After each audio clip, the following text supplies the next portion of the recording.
Bang, boleh tahu nggak nama kontak nomor HP istri di HP abang apa ya? Oke, jadi nomor nomor kontaknya ibu di HP abang dikasih nama siapa? Oke,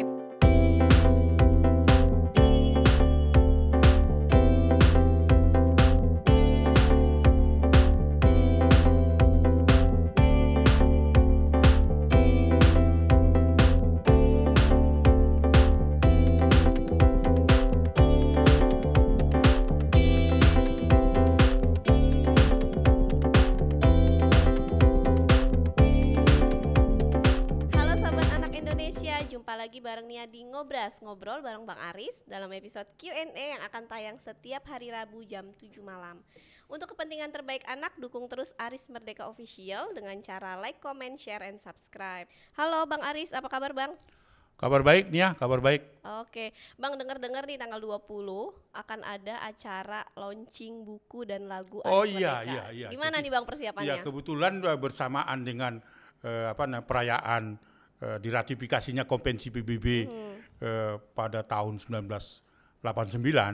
Jadi kebetulan kita ada acara sedang mempersiapkan launching 2 buku saya ini masing-masing Ya. berjudul Aris Merdeka Sirait Sahabat Anak Indonesia dan buku kedua adalah Menjaga dan Melindungi Hak Anak Setulus Hati.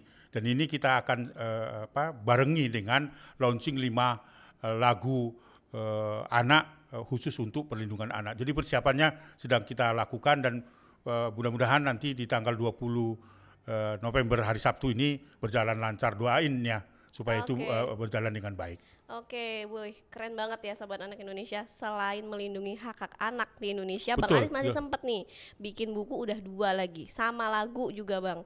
Tapi Betul. kayaknya kadang-kadang kan kita nggak tahu nih, oh Bang Aris yang kelihatannya sangar ternyata bisa menciptakan sebuah lagu Bang. Kapan-kapan harus nyanyi langsung nih di depan Sobat Anak Indonesia. Saya kira itu kan 5 lagu ciptaan Bang. Betul, dan sedang dipersiapkan 6 lagu lagi, nanti di minggu depan akan launching kembali sehingga full album lah begitu, supaya bisa digunakan oleh anak-anak di seluruh Indonesia untuk menyadarkan betapa pentingnya hak anak itu ditegakkan. Jadi isinya adalah lagu anak untuk perlindungan anak. Jadi ini bukan lagu anak-anak seperti Balon Kuada 5 dan sebagainya. Tidak, tapi ini lagu anak khusus untuk menyadarkan semua pihak yang disampaikan oleh anak-anak kepada orang dewasa agar hak-hak anak itu bisa terlindungi. Oke, artinya lagunya memang terinspirasi dari dari pengalaman kasus-kasus, termasuk 2 buku ini bukan buku yang dalam pemikiran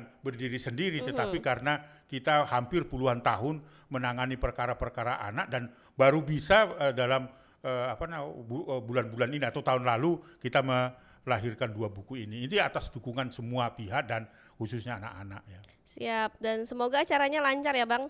Itulah harapan kita ya. Nggak sabar untuk tanggal 20 November.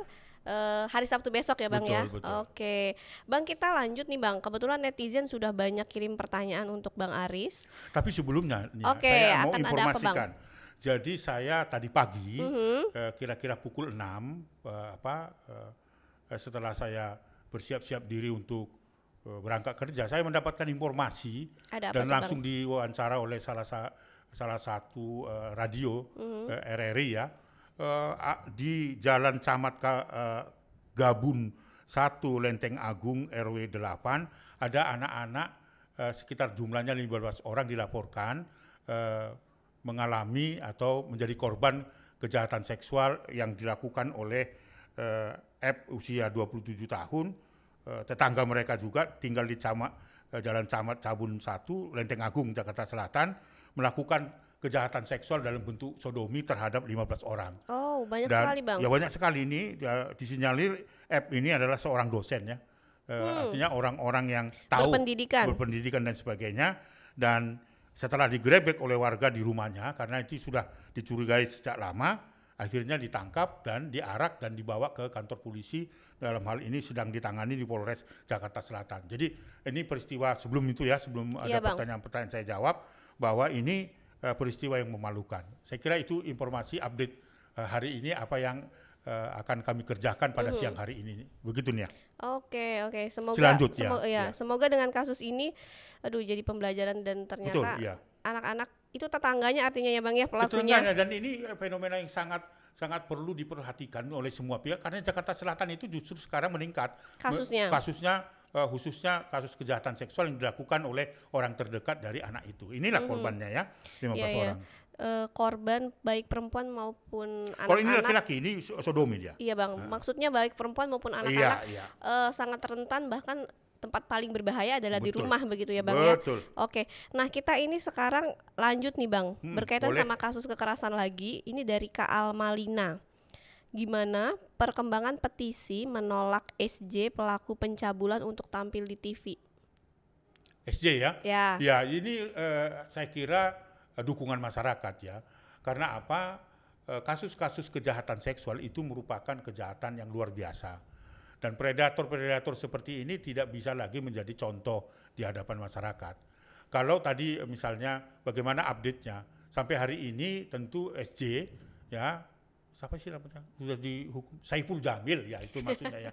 Saya sebut saja karena sekarang ini sedang melakukan somasi juga kepada orang-orang atau kelompok-kelompok yang tidak setuju kalau SJ tampil kembali ya, karena itu contoh yang buruk bagi anak-anak remaja kita, bahkan melukai perasaan dari korban-korban yang pernah diakui oleh SJ mengalami kejahatan seksual. Jadi saya kira sampai hari ini kita juga Komnas Perlindungan Anak berharap karena itu adalah merupakan komitmen internasional bagi para predator kejahatan seksual itu tidak boleh tampil lagi. Ya, dengan kesadaran sendiri sebenarnya tidak boleh tampil. Masih ada kok kegiatan-kegiatan lain di samping dia sebagai keartisan. Ya bisa menjadi pedagang sayur, pedagang bakso, somai, dan itu profesi yang sangat mulia. Saya kira bisa beralih profesi seperti itu. Oke, ya setuju Bang, karena memang gimana pun korban kalau ngelihat pelakunya pasti akan teringat kembali begitu ya Bang ya. Begitulah, iya. Akan ke-trigger lagi, akhirnya mengingat kejadian yang lalu. Oke Bang, kita lanjut. Tapi harus diingat karena itu kenapa itu dilakukan untuk mencegah terjadinya kejahatan-kejahatan seksual yang dilakukan oleh kalangan selebriti yang menjadi public figure begitu. Iya, artinya kalau satu pelaku aja sudah boleh tampil, nanti yang lain juga akhirnya ikut gitu ya Bang ya. Betul. Oke Bang, kita lanjut. Dari Kak Kumar bin Abdullah Karim Bang. Salam hormat, apa solusi terhadap anak ABH putus sekolah setelah selesai masa pemidanaannya? Ya, jadi setiap anak yang berhadapan dengan hukum, jika pengadilan sudah menetapkan apakah dia merupakan tindakan dikembalikan kepada orang tua atau negara atau pemidanaan, dengan sendirinya di situ tidak boleh mengurangi hak atas pendidikannya. Tidak boleh mengurangi hak-hak lain. Secara fisik dia, karena dia melakukan pelanggaran hukum, maka dia patut untuk diberikan sanksi. Nah, bisa saja seperti yang saya katakan tadi, kalau anak di bawah 12 tahun, itu hanya dikenakan tindakan. Berupa dikembalikan kepada orang tua atau negara. Nah, kalau misalnya dia di atas 14 tahun, 15 tahun, katakanlah di bawah 17 tahun, kalau memang dia terbukti bersalah, maka dia harus menjalani pemidanaan itu dalam konteks apa? Dalam konteks pembinaan. Nah, dengan demikian selama dia pembinaan, hak-hak anaknya tidak hilang, antara lain hak atas pendidikan, hak atas menikmati rasa nyaman, rekreasi, hak atas makanan dan kesehatan itu nggak boleh hilangnya. Jadi oleh karena itu saya kira ini patut menjadi pertimbangan utama bagaimana menyelamatkan anak sekalipun anak berhadapan dengan hukum. Kan itu tadi yang pertanyaannya, ketika dia menghadapi pemidanaan sekalipun statusnya ABH, dia punya hak yang sama dengan hak-hak anak lain kecuali hak pemidanaan yang dalam konteks pembinaan. Oke, artinya tetap haknya harus terpenuhi gitu ya Bang. Iya, nggak boleh kurang. Nah, karena itu berlaku secara universal dan diatur oleh Undang-Undang Perlindungan Anak juga. Bang, tapi kalau usia anak yang akhirnya mereka masuk ke dalam lapas anak gitu, itu proses pendidikannya dilakukan di dalam lapas itu? Ya, bisa keluar lapas itu kalau ada jaminan ya, tidak melarikan diri dan sebagainya. Tetapi pada khususnya karena ada rumah perlindungan juga sekarang ini di lapas-lapas ya, dengan Undang-Undang 11 tahun 2016 adalah kewajiban lapas untuk menyiapkan tempat, termasuk rumah ibadah. Dan kalau misalnya mau mendatangkan guru, bisa mendatangkan guru di sana secara reguler, supaya hak-hak lain tidak hilang. Hak bermain misalnya main poli, main teater, macam-macam itu dalam kerangka mengembangkan bakat minat itu juga nggak bisa hilang. Itu dia harus disiapkan oleh fasilitas lapas. Oke, tapi sebenarnya kalau misalnya di dalam lapasnya sendiri disediakan, Bang? Iya, disediakan, wajib gitu. Misalnya rumah ibadah, misalnya kan ada musola di situ. Kalau sekolahnya, Bang?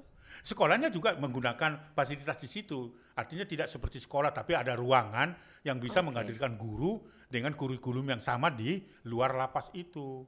Jadi tidak boleh kurikulumnya berbeda. Tetapi ada inisiasi yang menghadirkan guru jemput bola ke lapas-lapas itu. Dan itu merupakan hak anak. Dan itu perlu dan patut dan harus dan wajib difasilitasi oleh lapas. Oke. Bang, kita lanjut ke pertanyaan dari Kak Davi Azria. Apa katanya Nia?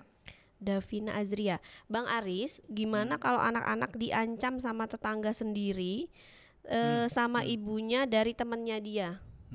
Jadi itu kan bentuk kekerasan ya. Iya. Mengancam itu dia benarkan. Apalagi itu tetangga, ya.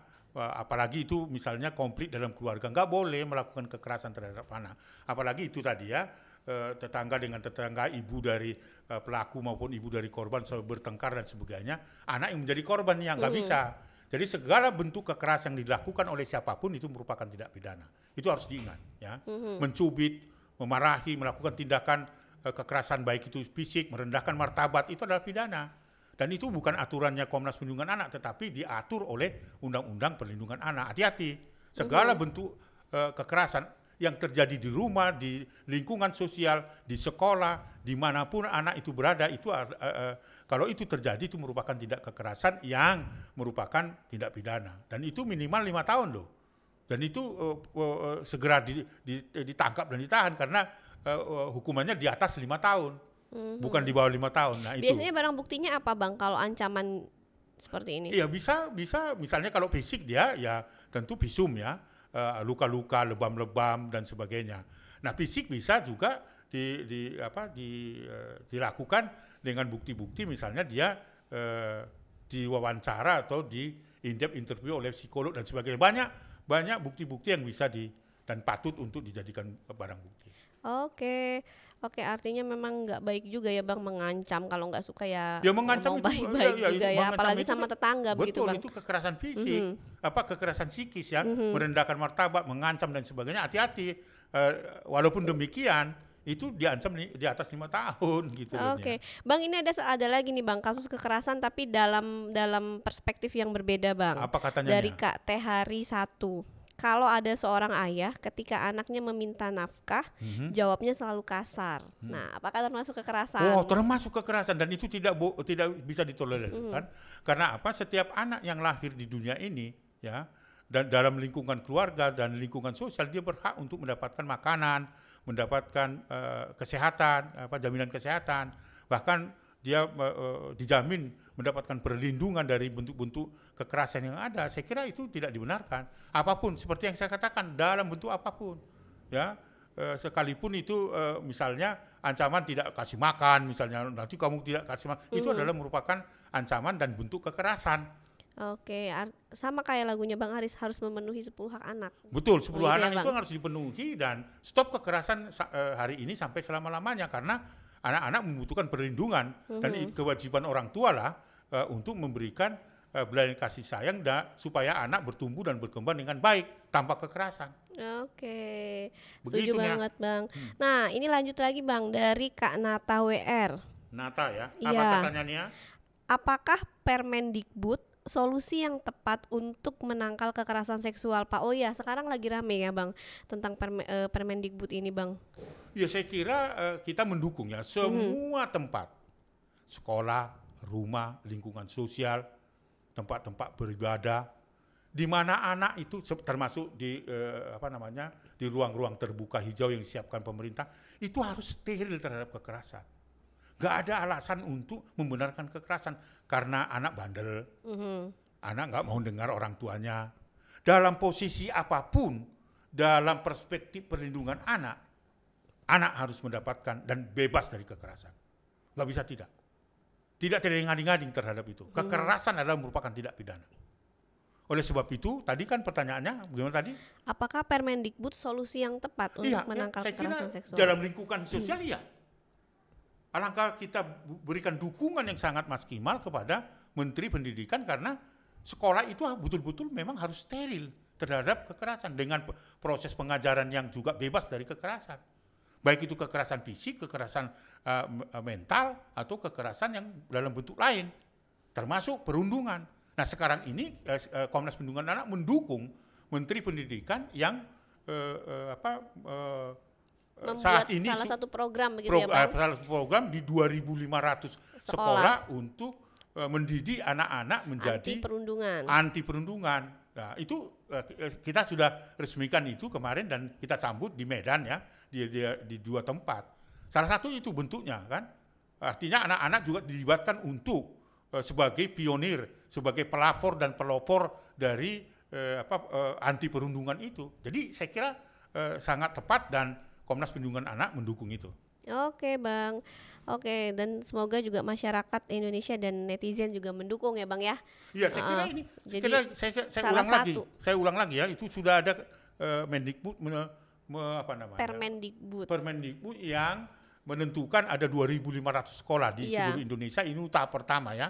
Di Liserdang kemarin kan kita datang ya, dan kita berhadapan dengan juga 70 orang masing-masing sekolah di SMP. Ya, saya ingat itu di SMP 5 Tanjung Morawa dan Batangkuis ya, saya kira begitu. Oke Bang, oke kita lanjut lagi ya Bang ke pertanyaan dari Kak. Oke Kak _Noibi. Noibi, apa katanya? Apa dampak dari perselingkuhan orang tua terhadap anak perempuannya Bang, menurut Bang Aris? Ya saya kira itu bukan contoh yang baik. Perselingkuhan itu adalah merupakan juga adalah kalau saya sebutnya perzinahan. Karena itu tidak dilakukan atas dasar perkawinan. Ya. Setuju. Ya, perselingkuhan itu masuk kategori itu. Dan dalam konteks kekerasan itu merupakan kekerasan seksual. Apalagi itu dipertontonkan tanda petik atau diketahui paling tidak oleh putrinya atau si isi rumahnya. Saya kira itu perilaku yang tidak baik.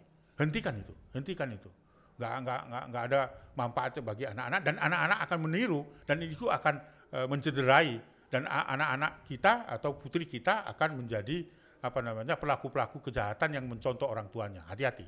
Oke, dan biasanya kalau di psikologi itu Bang, anak perempuan yang melihat sosok ayah begitu ya Bang, melakukan perselingkuhan atau kekerasan, dia akan mengalami trust issue yang cukup berkepanjangan gitu kan. Betul. Makanya kalau bisa dihindari karena dampaknya juga akan sangat besar, terutama kalau anak perempuan begitu, nanti terhadap laki-laki juga mereka juga akan menolak gitu kan. Ya pokoknya nggak boleh intinya gitu ya Bang.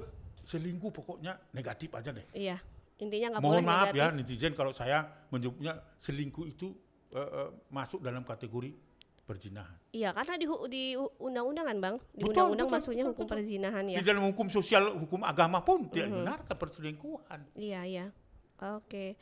Ya beberapa kali melihat beberapa kasus yang memang masuk ke media, betul. Kemudian terjeratnya yaitu tentang perzinahan begitu ya Bang ya. Betul. Itu saya kira itu nasihat saya. Artinya kalau dia berselingkuh dalam kategori sudah menikah, dijerat atau sanksinya dalam hukum perzinahan itu berapa lama Bang? Ya tergantung pemeriksaan dari perkara itu kan. Tetapi ada hukumannya. Ada pasti. Karena itu merupakan tindak pidana juga nih ya. Oke, ya. Sudah menikah begitu ya Bang ya, udah punya anak gitu. Iya. Ya yang baik-baik aja, kalau memang udah nggak suka mungkin dibicarain gitu ya Bang. Baik-baik aja. Siap.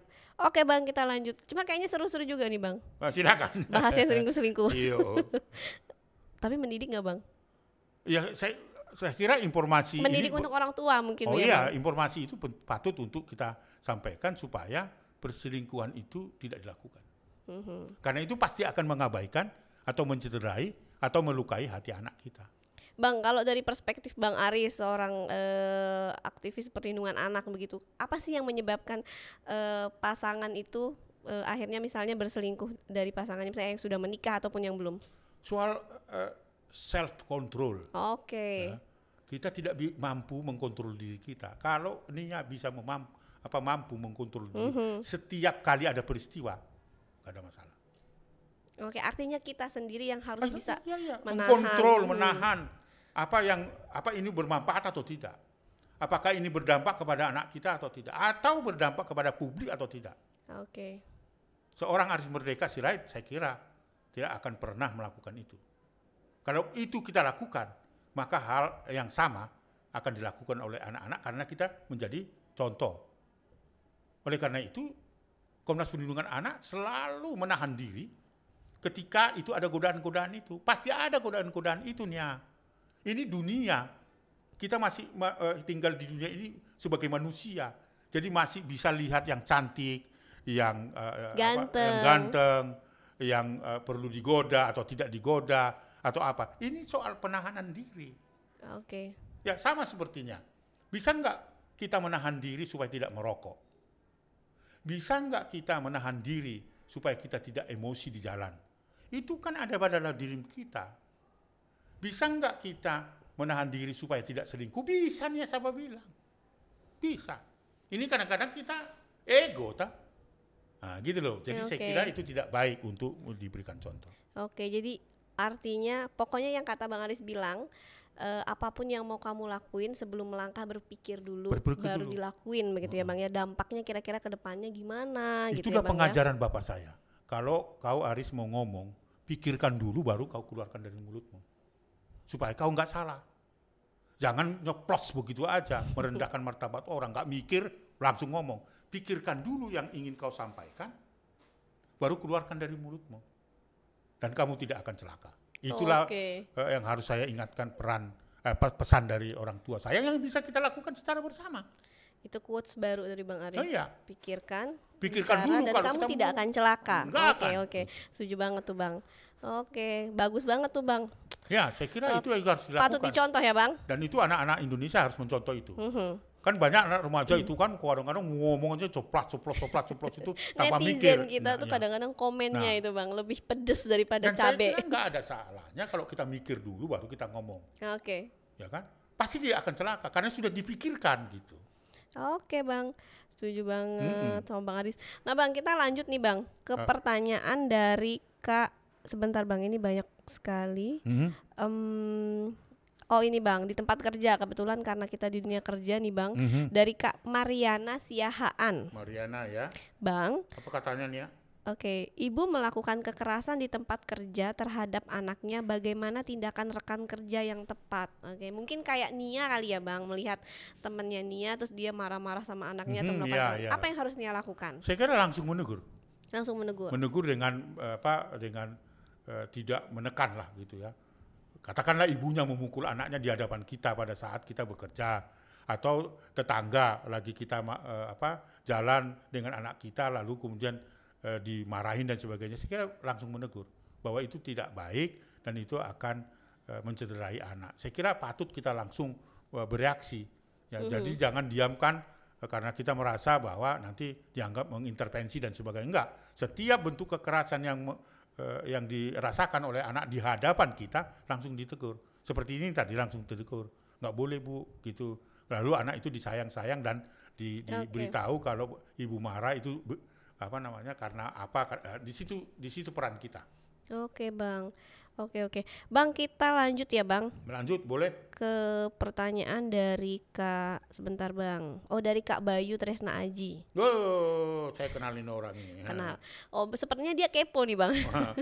Bang, boleh tahu nggak nama kontak nomor HP istri di HP Abang apa ya? Oke, jadi nomor kontaknya Ibu di HP Abang dikasih nama siapa? Kepo nih. Ayang. Ayang. Ada dua, ada adik, adik sayang ya. Adik sayang. Ayang. Itu bukti bahwa saya itu menyayangi istri saya. Itu Bayu. Ternyata tuh Bang Aris alay juga ya. Ayang Bang. Ayang. Kenapa bukan sayang? Nah itu sebutan panggilan. Oke, dari zaman pacaran. Betul. Ayang gitu. Sampai sekarang gimana Bang? Masih Ayang kalau manggil gitu kan. Nah kalau saya Dek, gitu. Oke, berarti kalau WhatsAppan gitu Ayang lagi apa gitu Bang? Iya betul masih ada di situ dan istrinya apa itu di dalam itu pakai menggunakan chatnya itu ayang gitu. Nah tapi kami secara khusus saya kalau dia saya panggil selain ayang itu saya panggil nama juga, nama langsung sebagai kedekatan, dan dia tidak akan pernah memanggil nama saya tetapi abang. Abang. Itulah artinya saling menghormati. Maka saya kira netizen saya ingatkan, mari saling melindungi, menyayangi istri, menghormati istri. Dengan sendirinya istri akan menghormati kita. Oke, di balik Bang Aris yang berjenggot penuh, kalau anak-anak, kalau orang bilang serem gitu Bang, terus suara itu ternyata kalau manggil istrinya ayang. Ayang gitu kan. Kadang-kadang saya memanggil ayang itu sambil melawak ya, bergoyang apa dan dia tertawa dan sebagainya, bahkan sambil nyanyi ayang gitu kan. Nanti bikin lagu nggak Bang buat istri? Ngomong-ngomong, ada lagu? Sudah bikin. Sudah bikin, dan saya kira sudah pernah dirilis juga di YouTube ya. Cuma kurang ya, saya ini kan bukan penyanyi, tetapi menciptakan lagu ya oke. Dan dalam waktu dekat juga kita akan membuat lagu bersama istri untuk sosialisasi perlindungan anak. Untuk menggambarkan betapa keluarga itu sangat penting. Oke Bang. Oke, nanti saya panggilnya apa ya untuk pasangan saya? Ayang gitu. Ayang juga dia. Jangan pakai S itu, gitu. Itu basa-basi itu kayak ayang. Nah, itu lebih mantap. Ayang lagi apa gitu iya, ya Bang. Oke gitu. Bang. Mantap ya. Siap-siap Bang. Oke, kita lanjut ya Bang. Tapi udah punya ayang belum kau?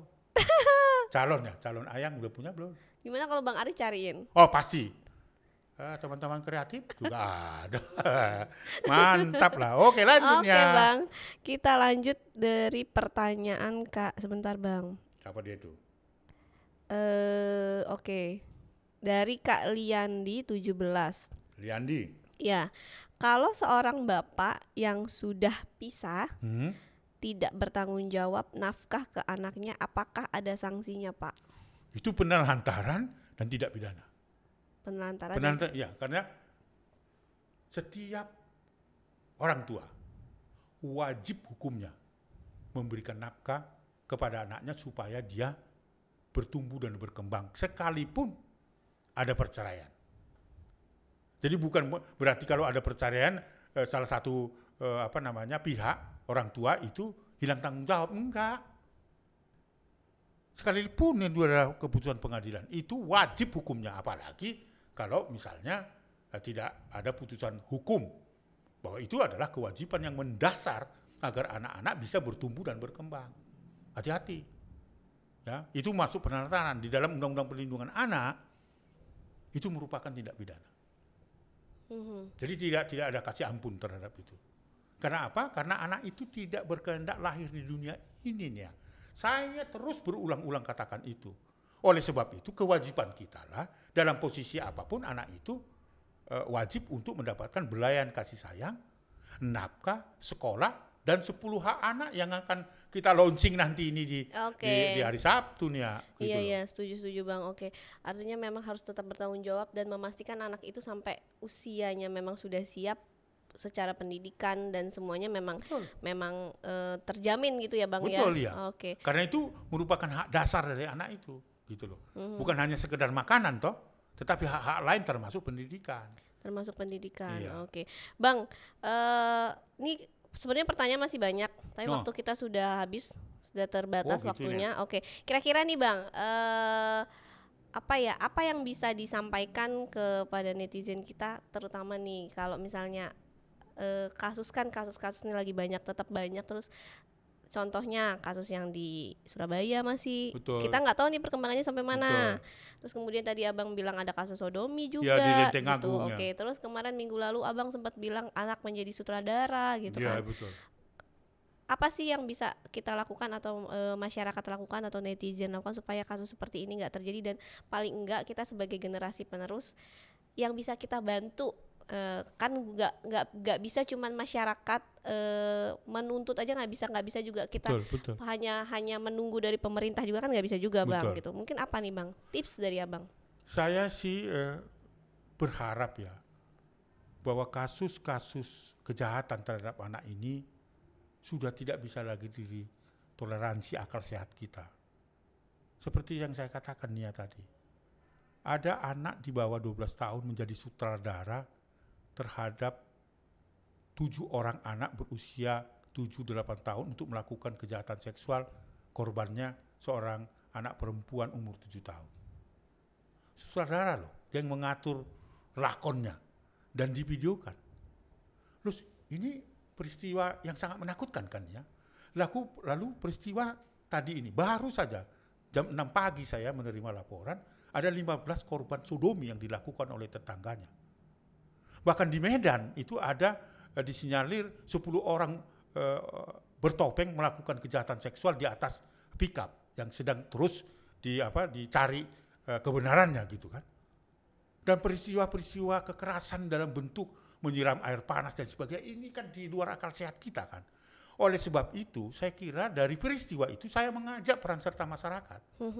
Ya, individu jangan takut. Ayo kita selamatkan anak-anak kita. Supaya apa? Supaya anak itu bisa terselamatkan dari segala bentuk pelanggaran hak anak itu. Bangun komunikasi di antara kampung. Bangun komunikasi di antara tetangga, ya. Apa yang kita sebut namanya gerakan, mulailah kita membangun gerakan perlindungan anak berbasis keluarga dan komunitas ya, masyarakat. Supaya masyarakat bisa terlibat dengan itu gitu loh. Peristiwa ini kalau saya tipsnya ya mari kita berikan perhatian yang serius. Tapi jangan lupa pemerintah juga harus mendorong dan memberikan fasilitasi itu. Dengan apa? Menggunakan kewenangan dari masing-masing pemerintah, dan tentu kita berharap penegakan hukum itu dengan baik demi keadilan bagi korban. Saya kira itu pesan moral kita. Oke Bang, sehat-sehat terus ya Bang. Terima kasih untuk ngobras kali ini, seru banget. Kapan-kapan kita ngobras sekaligus dengerin Bang Aris nyanyi. Iya, saya kira nanti sekali lagi kita sudah menyiapkan 6 lagu lagi supaya itu menjadi full satu album ya. Dengan sekali lagi ini lagu untuk anak, untuk Indonesia, khususnya untuk perlindungan anak. Oke, menginspirasi sekali. Selain jadi melindungi anak-anak, bikin buku, terus juga bikin lagu. Yang belum nih kita dengerin Bang Aris nyanyi sebenarnya depannya langsung. Betul, saya akan menyanyikan. Kapan itu. nih Bang kira-kira? Ya minggu depan boleh. Oke, minggu depan ya Bang. Kita buka dengan nyanyi. Siap. Ya, lalu kemudian kita dialog. Siap. Pokoknya ditunggu janjinya. Siap. Oke Bang, terima kasih untuk ngobras kali ini. Untuk Bang Aris sehat-sehat terus. Sampai ketemu kita di ngobras yang akan minggu depan. Oke.